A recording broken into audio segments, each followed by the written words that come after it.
자, 오늘은 여러분들께 불필요한 보험 특약 5가지에 대해 알려드릴 건데요. 기존 보험을 리모델링 하려고 하신다면 또는 지금 납입하고 있는 보험료가 부담된다고 한다면 보험료를 최대한 효율적으로 만들 수 있는 방법을 자세하게 말씀드릴게요. 오늘 영상을 보시고 나면요, 내 보험료에서 많은 부분들이 불필요하게 지출되고 있었다고 느끼실 수 있습니다. 또는 내가 받을 수 있는 보장 대비해서 보험료를 과하게 내고 있는 특약들이 보이실 겁니다.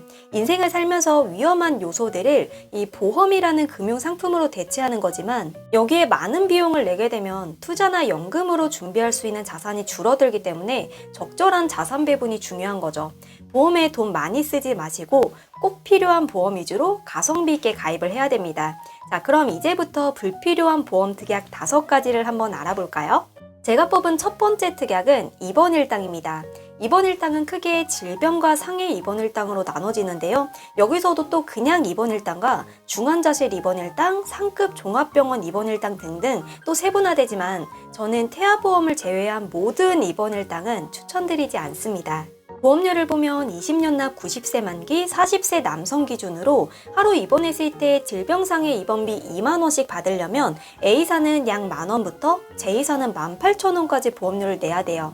사실 입원을 하면 실비에서 자기 부담금 빼고 나머지 금액을 돌려받을 수 있잖아요.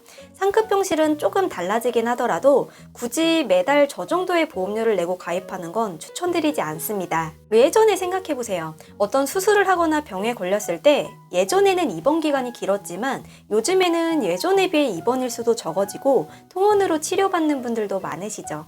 두 번째는 손해보험사에서 가입하는 질병사망 특약입니다. 우리가 가입할 수 있는 사망보장 특약은 4가지로 구분되는데요. 생명보험사의 일반 사망, 재해 사망이 있고요. 손해보험사의 상해 사망, 질병 사망이 있습니다. 여러분, 사망보험금 꼭 필요하신가요? 만약 내가 부양해야 될 가족들이 있다면 혹시 모를 조기 사망에 대비해서 사망보험금이 필요할 수 있습니다. 정말 예측하지 못하는 사고를 대비하는 상해 사망은 어느 정도 보험료 금액대가 높지 않지만 질병 사망은요, 만약 1억을 가입한다고 했을 때 보험료가 이렇게 책정됩니다. 손해보험에서 질병 사망 특약의 가장 큰 리스크는 80세 만기라는 거예요. 그럴 바에 저라면 정해진 기간 동안 사망보험금을 받을 수 있는 정기보험을 추천드리고 있습니다. 정해진 기간만 보장을 받을 수 있지만 질병과 상해 모두 포함되고 훨씬 저렴하게 준비할 수 있어요.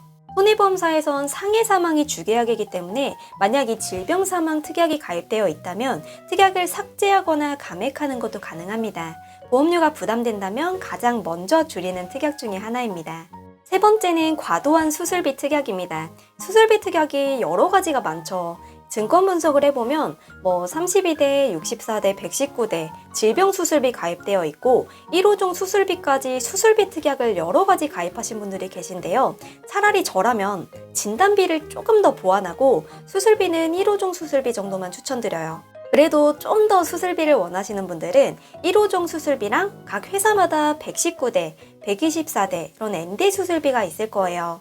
N대 수술비에서 주요 기간 수술비를 1,000만원 정도로 맞추고 나머지는 최소 가입 금액으로 설정을 해서 비관열 수술비에 대한 리스크를 줄일 겁니다.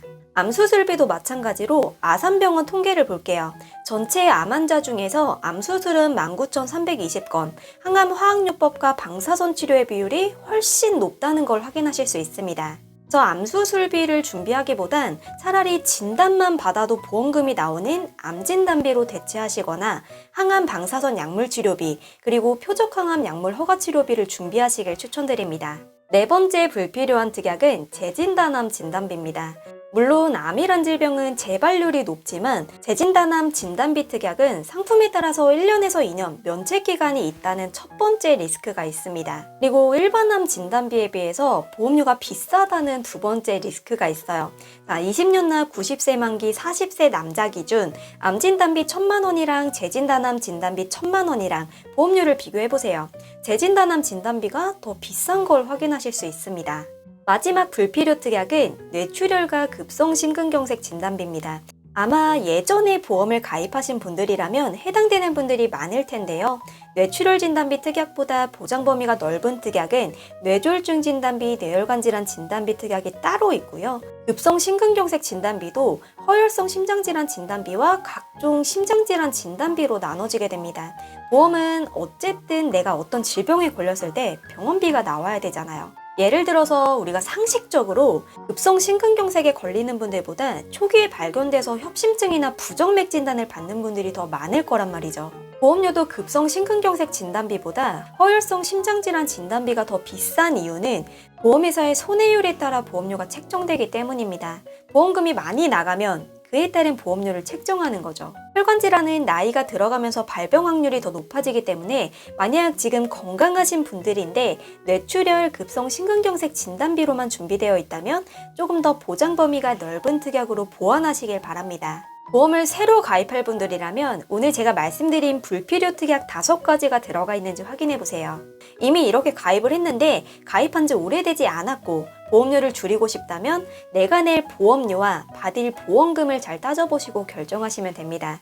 꼭 여러 회사를 비교해보시고 가장 저렴한 회사로 가입하시면 되는데요. 제안서를 원하시거나 우리 집 재무 상황에 맞춘 가족보험 점검을 받아보고 싶다 하는 분들은 아래 더보기를 클릭하시면 상담 링크로 연결됩니다. 접수 순대로 진행하기 때문에 빨리 연락 주시면 더 빠른 업무 처리 도와드릴 수 있습니다. 자, 보험에 돈 많이 쓰지 마시고 꼭 필요한 특약들로 가입하세요. 본광고는 광고 심의 기준을 준수하였으며 유효기간은 심의일로부터 1년입니다.